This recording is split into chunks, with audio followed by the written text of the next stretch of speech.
Šioje pamokoje aptarsime, kaip dirbti su stiliais. Kaip sudaryti automatinį turinį bei įjungti puslapio numeraciją. Sukurkim naują dokumentą. Tarkim, mes turėsim tam tikrą tekstą. Rašykim tekstas.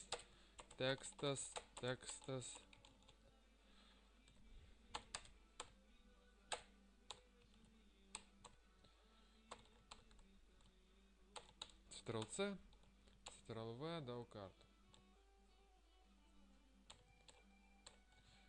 Pastraipą. Turim pastraipas, nes mes formatuosim pagrindinį tekstą.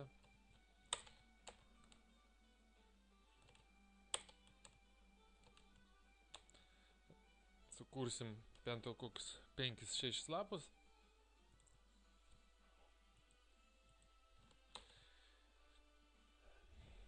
Terpsim skyrių pavadinimus. Pavyzdžiui, vienas, tarkim.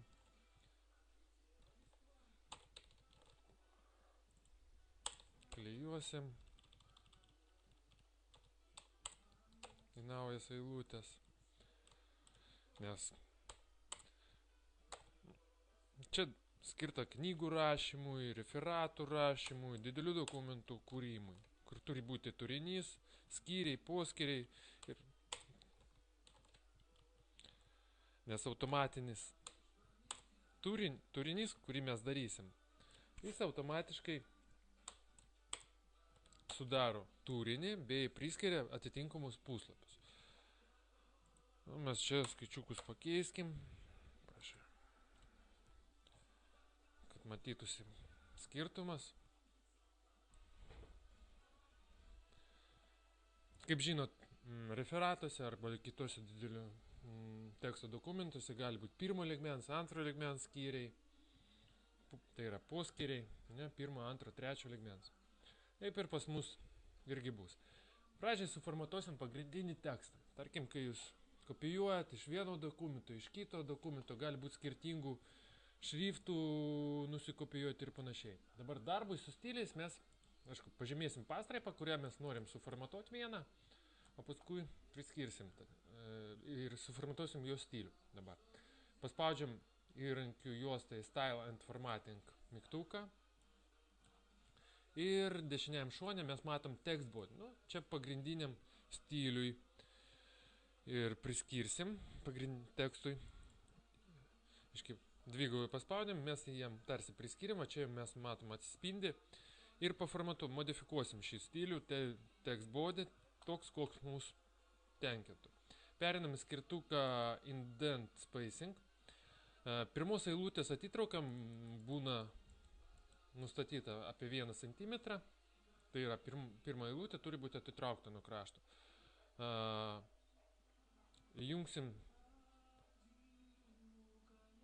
paspausim play, perėsim skyrelį alignment, turi būti abipusė lygiuotė, kad tekstas būtų išlygintas gražiai pagal abu kraštus. Jeigu jūs left, matot, palei dešinę pusę tekstas nelabai gražiai išdėstas. Justify turėtų būti išdėstymas. Dar grįžkim, priskirkime play, patvirtinam. Matva pasikeitė, skirtingai negu čia. Indent and spacing. Tarpas tarp eilučių. Virš eilutės, tarkim, būna, virš pastraipos būna vienoks tarpas. Jeigu mes dabar padidinsim, jūs va čia matot, kad tas tarpas didėja. Ir tarpas tarp pačių eilučių pusantro. Gal čia po 0,10 padarom. Apply ir OK. Kaip matot, jis pasikeitė. Tokiu būdu mes pažymim likusi tekstų dalį. Aišku, jeigu jūs jau pradėtumėt rašyti, suformatuotumėt, tai jis ir būtų toks. Toliau rašomas, kai jūs suformatuotumėt vieną pastraipą. Bet jeigu tekstas kopijuojamas iš skirtingų dokumentų, tai vis tiek reikės, nukopijavus, suklijavus savo dokumentą, reikės jam priskirti naują formatą, kurį. Be abejo, jeigu pas jūs dar skyrių ir poskyrių pavadinimams nėra priskirtas tam tikras stilius, jūs galite pažymėti nuo tos vietos savo tekstą iki galo, nuo kurios nėra paformatuotų skyrių ir poskyriai, suformatuoti nėra. Va, tai aš nuo pirmo lapo toliau pratęsiau ir priskiriam text body stilių, dvigubų paspaudimų. Dabar, kokia šio formatavimo dar nauda pagrindinio stiliaus? Jeigu jūs nusprendėt, kad turi būti ne pusantro tarpo tarp eilučių, bet viengubas, tada jūs su dešiniu modify, nebūtina net žymėti, ir jūs pasirinkat single, apply, ir visas tekstas pasikeičia. Net nereikia žymėti. Tam, kuriem buvo tekstui priskirtas stilius text body, jis ir modifikuojamas. Modify, grąžinam pusantro tarpo. Dabar skyrių ir poskyrių mes suformatuosim pagal tam tikras taisyklės. Reiškia. Pažymim skyrių pavadinimas 1, priskiriam pirmo lygmens stilių. Išplečiam pliusiuką ties header, tai yra antraštė, ir priskiriam header 1. Taip pat iškart įjunkim numeraciją. Perėsim meniu punktą format, bullets and numbered, options, galim priskirti 1-10, čia pasirinkti 1-2-3, ne, show sublevel gali būti 4, 9, 8, kiek jums reikia. Aišku, pagrindiniai galbūt nuo ketvirto lygmens. Ar reikalingas taškas po paskutinių ženklų? Taip, reikalingas, after. Ok. Taip pat dar reikėtų modifikuoti dažniausiai pirmo lygmens skyriai, ir antro taip pat būna centre. Modify, su dešiniu paspaudami heading 1 modify, alignment, išdėstymas, centrą. Apply. Ok. Taigi, pirmo lygmens šitaip, tarkim, čia bus antro lygmens. Pažymim antrą. Modifikuojam su dešiniu, modify, išdėstysim centre, šriftą pažiūrėkim, font, apply paspauskim, šriftas font 14, mums tarkim tinka, ok, tai va, antro lygmens, na ir čia tarkim bus trečio lygmens, paspaudžiam dvigubai su kairiu klavišu, paspaudžiam su dešiniu, modify,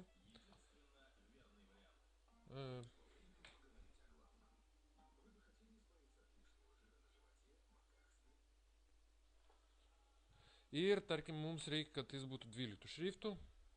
Bold, tegul būna bold, apply, ok. Atsiprašau, dar modifikuokim ir pasirinkim centrinį išdėstymą. Alignment, center, apply, ok. Ir ketvirto lygmens, tarkim, bus, paspaudžiam dvigubai su kairiu, dar su dešiniu, modify, pasirinkam centrinį išdėstymą, apply, ok. Na va, tarkim, šitas pas jūs skyrius turi būti kaip heading 1, tarkim, tuomet bus 2, automatiškai numeracija keičiasi, yra priskiriama, čia tarkim bus antro lygmens pagal jūsų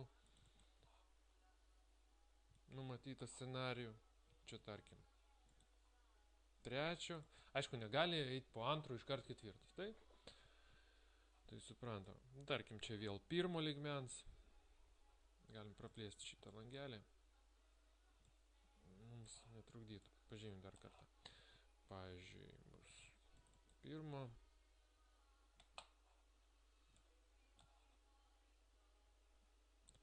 antro,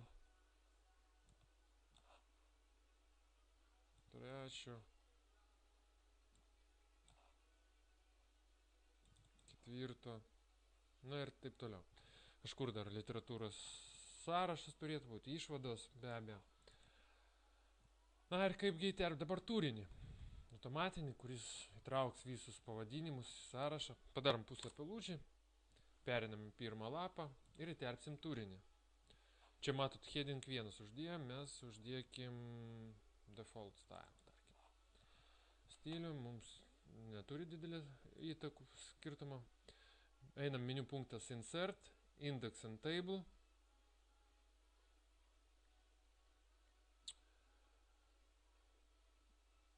index and table, parašom turinys,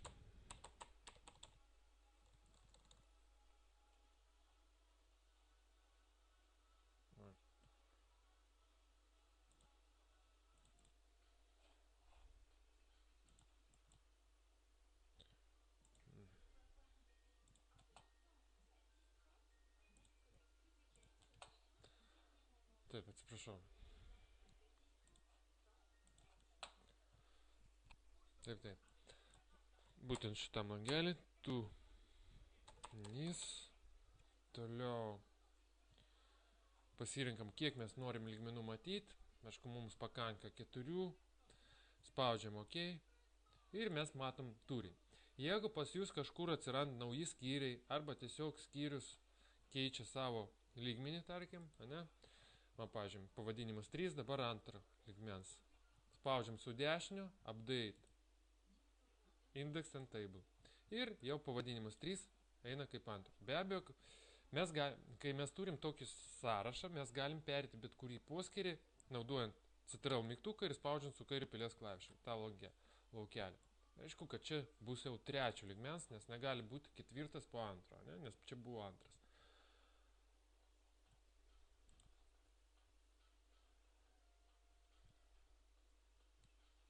Taigi, dėkui už dėmesį.